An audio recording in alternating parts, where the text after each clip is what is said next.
Hello everyone, this is Shannon from That's So Po. Today I'm going to be doing my 2023 reading stats and goals, as well as talking about my plans for 2024.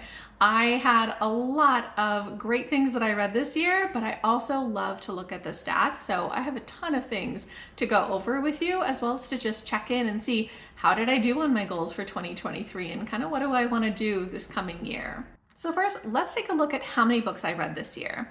In 2023, I read 163 books, which is quite a lot of books, but significantly less than I read in 2022, where I read 237, which is the most I've ever read, ever. But it's actually 163 is pretty close to what I read in 2020. So I think that maybe the past couple of years I've been reading a little bit more than normal, and now I'm coming back down to a much more maintainable rate. This year got pretty busy for me in the middle of the year and my reading slowed down quite a bit, but I still read a ton of really great books. So I'm still quite happy with this number. It's still pretty large. Looking at the number of pages that I read 38,000 pages. Again, less than I've read the past couple of years, but pretty similar to what I read in 2020. And then looking at the average length of the books that I picked up, it is pretty much the same every single year. Every year I love to have a mixture of kind of longer books and shorter books. I especially love to read a lot of things like novellas and picture books, which are quite short. So my page length tends to be on average a little bit smaller. Many other people will read something like an average of 350 pages per book. But for me, it's around 230 to 240 each year, and that's pretty consistent. In addition to talking about the books that I read this year, it's also important for my reading to talk about the books that I have DNF'd. I do DNF pretty frequently. I'm a firm believer in reading things that I'm enjoying, and if a book's not working for me, I just let it go without any hard feelings. So this year I DNF'd 31 books, which is a little bit less than last year, but quite a bit less than 2021, where for some reason I was DNFing quite a bit. This year it was just under 3,000 pages that I read of the books that I DNF'd, and overall DNFs were about 16% of what I picked up. And that's actually pretty typical for me. I usually range somewhere between 15 to 20%. So 16% sounds about right. Last year I had slightly less, and 2021 I really did DNF quite a bit, but this year pretty on pace for myself. Breaking down the books that I read by month, we can see that the first half of the year I read quite a bit more than the second half of the year when I got a little bit busier and my reading slowed down. The month where I read the most was April, where I read 22 books, and the month where I read the least was November, where I read 7 books. However, I distinctly remember November being one of my favorite reading months because that was the November readathon run by Becca at Read Becca, who I'll link below, and I had so many amazing, like 5-star favorite of the year reads that I read during November. So it was really definitely one of those quality over quantity type of experiences. So it was totally fine that I didn't read as many because they were such good books. Overall, I had an average of around 13 and a half books per month over the year. If we take a look at pages, it tracks pretty similarly. The month where I read the most was April, where I read around 5,400 pages. And the month where I read the least was November, where I read around 1,600 pages. Overall, on average each month, I read about 3,200 pages. Looking at the number of books that I read by page count, it breaks down pretty evenly up to the 400 page mark, where I've got around 20-ish%, very roughly, for things that are under 100 pages, for things that are 100 to 200 pages, for things that are 200 to 300 pages, and things that are 300 to 400 pages, with kind of the largest chunk of those ones being in that 2 to 300 range.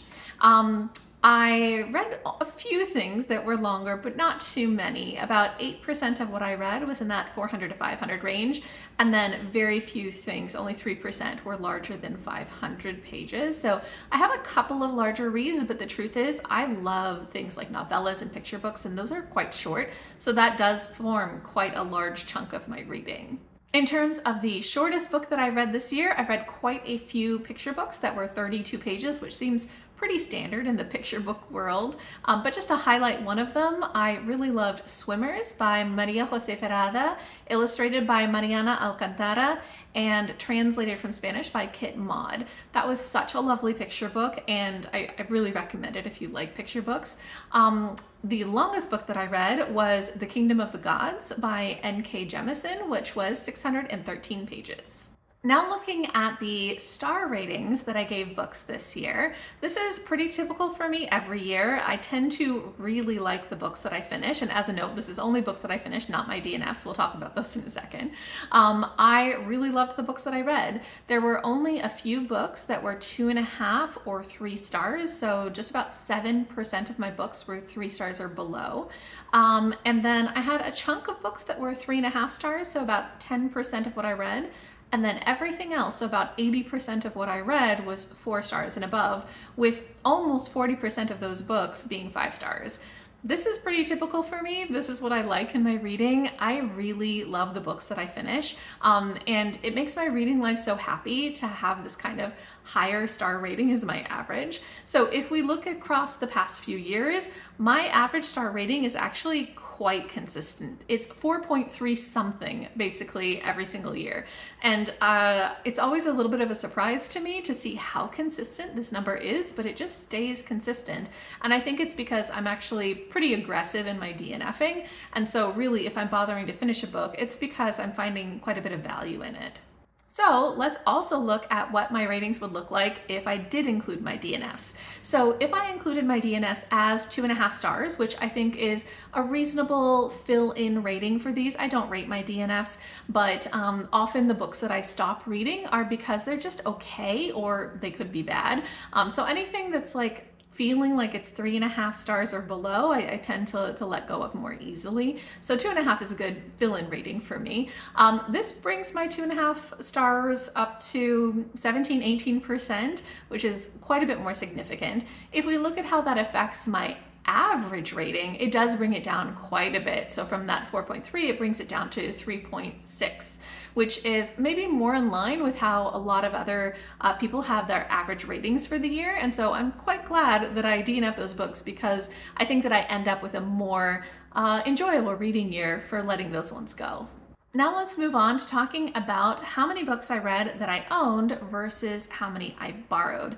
I am a very heavy library user, so this year 76% of what I read was borrowed from the library. I have a feeling that number will be even higher next year, because I did finish reading all of my owned TBR this year. So other than things that I pick up and read immediately, some like really anticipated releases I might pre-order. I don't do it often, but every once in a while I will. Or things that are only available for me to buy on ebook, like some self-pub things. But by and large, I have a feeling that that 76% number is going to go up to 80, 85, 90% next year. So we'll see what it is next year. But even this year, I'm quite happy with this. I love borrowing from my library. It's one of the best libraries, so I'm really quite happy with this number. I also wanted to look at how many of the books I read were new to me versus rereads. Pretty much by and large, I just read books that were new to me, but I did squeeze in 14 rereads this year, and that made me quite happy. Rereads are something that I just haven't done a ton of since I started BookTube, even though I used to do rereading all the time. I actually really love to reread books, because just getting to spend time with something that I know is just such an enjoyable reading experience is such a treat to myself. So I kind of try to allow myself at least one a month, and that was such an enjoyable part of my year. Next, let's take a look at the breakdown of how many graphic works I read versus just plain textual. So about 25% of what I read was graphic works, which is pretty on par with every year. I love graphic works, so about a quarter of my reading makes sense.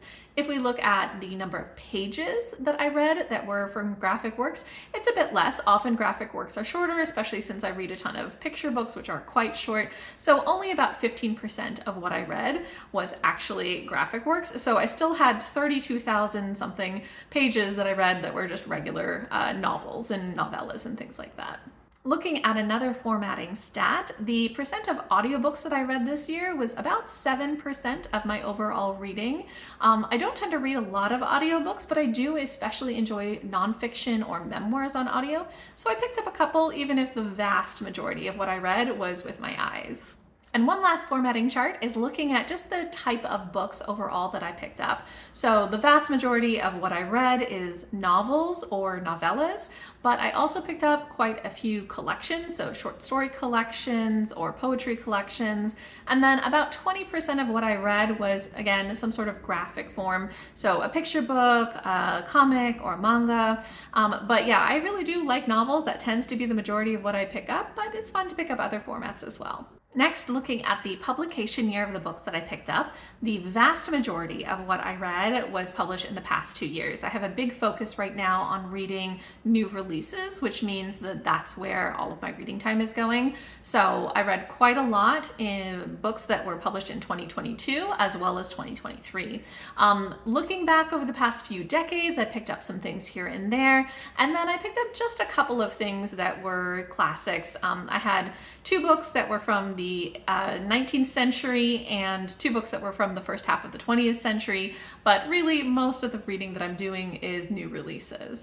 It's also fun to look at the age category for the books that I pick up. I do read across all age groups, although I do tend to focus very heavily on adults. Almost 70% of what I read is for adults, but I do like to pick up some YA, some middle grade, some children's books, and those are split reasonably equally amongst them in that remaining 30%. Now taking a look at genres, I am not surprised at all by these numbers. This is pretty steady year on year. In fiction, the vast majority of what I read was fantasy. I love fantasy. I read a ton of fantasy. It really doesn't surprise me. And then coming after fantasy is contemporary and romance. And again, that doesn't surprise me. Sci-fi is a little low. It's always lower than fantasy. I really wish I had read a little bit more sci-fi this year, but I just wasn't finding too many new releases that were super exciting for me in sci-fi.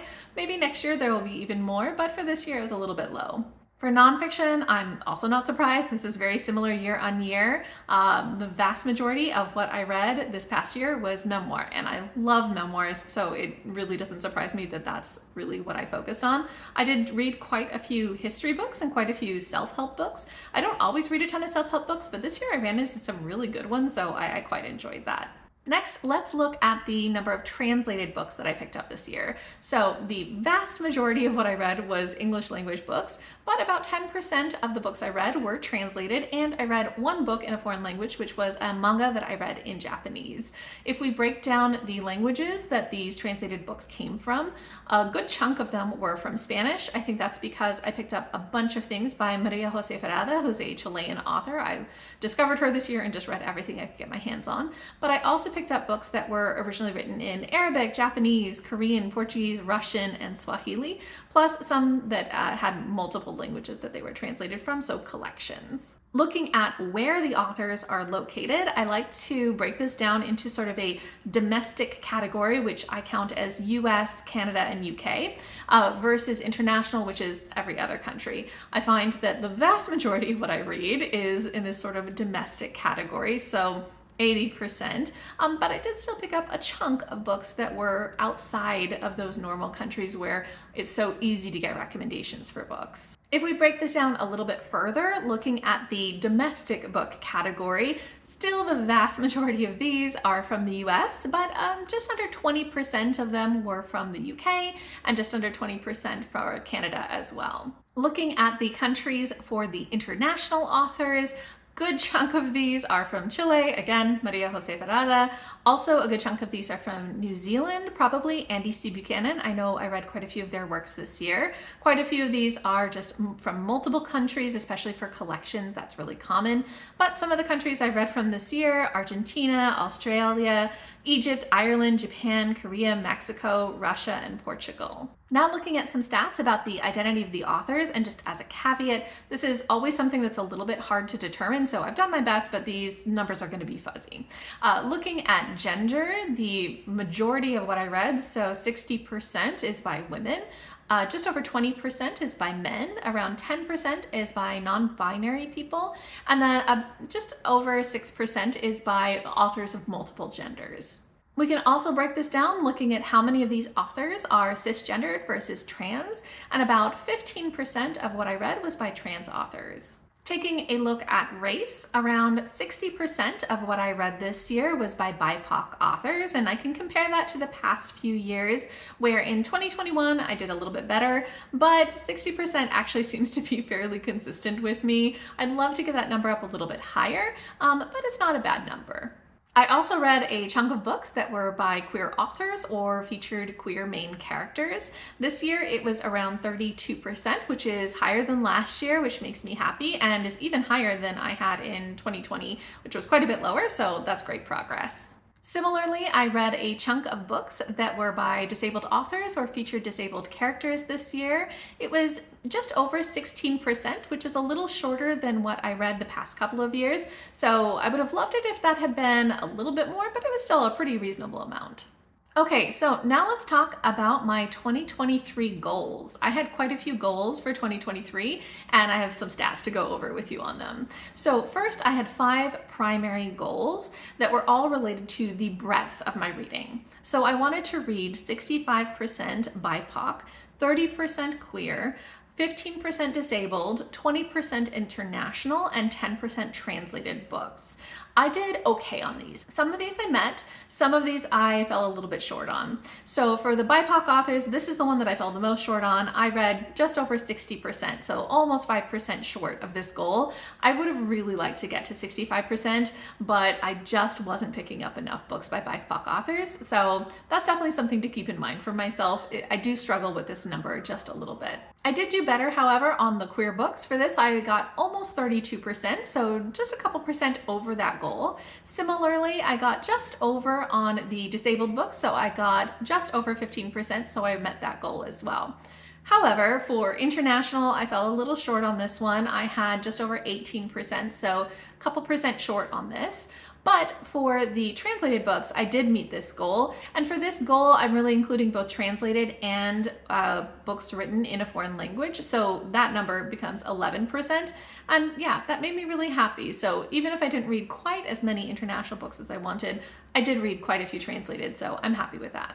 It's also fun to look at just what percentage of the books that I was reading satisfied those reading goals. So I like to look at how many of the books that I've read satisfied 0 of those 5 goals, 1, 2, or even more than 3, and just look at kind of what percentage of what I'm reading is really attaining those goals. So looking at it, 80% of what I read met at least 1 goal, and actually 15% of what I read met 3 or more goals. So that's quite good, really nice intersectional reading. I'd love it if that 3 or more chunk was even larger and the 0 was a little bit smaller. I think that that's what I really need to do if I want to make sure that I'm reaching all 5 of those goals at the same time.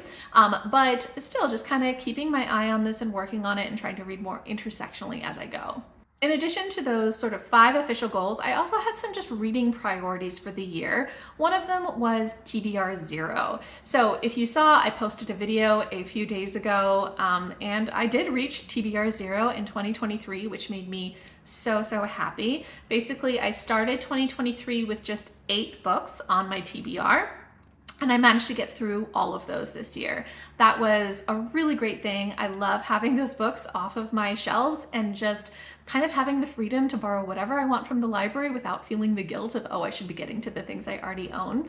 I was very pleased with that, so that felt like a success. I also had a priority to read and review anticipated releases by marginalized authors. So first, just taking a look at my new releases in general. So for 2023 new releases, I picked up 51 books, and out of those, 41 were by marginalized authors, so that's 80%. I feel like that's pretty good. Looking at that 41 number compared to all of the books that I read, it comprised about 25% of my reading for the year, which feels reasonable. Maybe I'd like it to be slightly larger, but it's pretty reasonable. Now looking specifically at my anticipated releases, looking back at 2022's anticipated releases first. So as of the beginning of last year, I had only read 37% of the 2022 anticipated releases I'd put on my list. But as of the start of this year, I have read 80% of those books from, a year and a half, 2 years ago. So I caught up on a lot of those, which made me really, really pleased. For the 2023 anticipated releases, I picked up about 52% of those. So much better than that kind of 37% from the other year, but I would have loved this if this was a little bit closer to that kind of 70-80% mark as well. Even so, I am very pleased that I got to so many of these. Digging even deeper into my anticipated releases stats for 2022, my ratings and sort of where I am with these books break down so that a huge chunk of what I read, I gave 4, 4.5, 5 stars, which is just pretty typical for my reading. I had a couple of books that were just okay at 3.5 stars, and then I had just a few books that were, 3 or 2.5 stars, but I did have a big chunk of DNFs, around 20%. Again, very typical for me. 7 books still left on my TBR, a couple that are in progress, a couple that I lost interest in, and one that my library didn't buy. For the 2023 anticipated releases, the vast majority of those are still on my TBR, but the rest of the categories actually break down to sort of similar ratios where I had quite a few books that I really loved at 5 stars, a chunk that were 4.5 or 4, some that were just, okay at 3.5, and then only a few that I didn't really like, plus all of the DNFs. Looking at the author types for the 2022 anticipated releases, I had a pretty even breakdown of debut authors, authors that were new to me but had published previously, and known authors, so about a third each. For the 2023 anticipated releases, though, the numbers were a little bit more skewed there. Only 16% of those were debut, and 44%, so close to half, were ones known to me. So I was leaning a little bit more heavily onto authors that I already knew for my 2023 anticipated releases. The next stat is a pretty interesting one. So taking a look at the star ratings that I gave the books that I picked up from my 2022 anticipated releases, it's interesting because the new to me authors category got a higher star rating on average than the authors that were known to me. The known to me authors got a little bit closer to what the debut is, which is just not super expected to me. I really would have expected the known to be a bit higher. However, for 2023, that's exactly what happened. For the 2023 anticipated releases, it's that kind of step ladder that you'd expect where the debut has the lowest rating, and then the new to me, and then the known authors have the highest rating. So this is a little bit more what I anticipate. So it's very interesting that even taken as the whole year, the 2022 anticipated releases still had that kind of weird mountain shape for that chart where just the known authors somehow didn't perform quite as well in that batch of books. Then taking a look at the number of videos that I made and how many of those were reviews for anticipated or new releases by marginalized authors, which was again part of that priority. I made fewer videos this year than I have the past few years. So I only made 73 videos, which is around a video and a half per week, which is actually a pretty good maintainable amount for me, especially now that like life is just a little bit busier. But I'm quite happy that of those videos, 12 of them were reviews, standalone reviews, and of those, 10 of them were for marginalized new releases, and that made me really, really pleased. It is such a great feeling to know that I'm actually prioritizing what I'm making in terms of my videos, even if I'm making fewer videos overall. And one other priority that I had this year was just to do more rereads, and I did. I've had 14 rereads, and they were just such a highlight of my year. I got to just reread books that I really, really loved. I actually reread Text from Jane Eyre 3 times, which sounds excessive, but it is such a short book. I love it. My husband and I love to listen to this on audio, and just this year was quite busy and stressful, so us just taking the time to re-listen to that was actually a huge highlight of the year, and I'm so glad that I did it. Okay, so now I just want to reflect a little bit on my reading in 2023 overall. I think that 2023 was another great reading year. I really love the books that I read. Something like 40% of them were 5 stars. I just am loving the books that I'm picking up. I feel like I'm trying so many different genres, so many different formats, so many different age groups, and that just keeps everything feeling really fresh for me. 2023 did become a bit busy and stressful for me, so my reading did slow down, but it felt like the quality of my reading still stayed pretty high, which made me really happy. And again, I read 163 books. I'm not sad about the number. That's still plenty of books. So I'm really glad that I still was able to kind of maintain what I wanted to be reading, even if the quantity reduced a bit. I also feel like my goals ended up being pretty reasonable. I didn't hit every one of them, but I hit quite a few of them. My reading still was pretty broad, and I achieved a couple of things that were really important to me, like hitting TBR 0. That made me feel great. Also making sure that I'm prioritizing those anticipated releases and getting a chance to just give myself rereads. So I feel like overall, it was a good reading year. Looking at my channel overall, again, it was a busy year. I made fewer videos, but I liked the videos that I made. Most of my videos are just the weekly wrap-ups, but that's my favorite video to make. I love to just talk about the books that I read and what I thought about them. And then I made quite a few standalone reviews as well. I just really like talking about books. I tend to not make too much other content. Every once in a while I'll do something, like I did participate in a couple of readathons this year, Trans Girl April as well as November, and those were very, very fun. It would be neat if I had participated just a little bit more. I feel like this year I was a little bit too busy to fully participate in the BookTube community. And it would have been nice to participate a little bit more in those community efforts. So do more readathons, find more new channels. This year I did make friends with a couple of new people, but also quite a few of my very favorite booktubers just have stopped making videos. Their lives have gotten too busy. And so it's like I need to invest myself a little bit in reaching out and forming those bonds, as some of the bonds that I have with previous booktubers kind of fade away as they move on to other things in their life.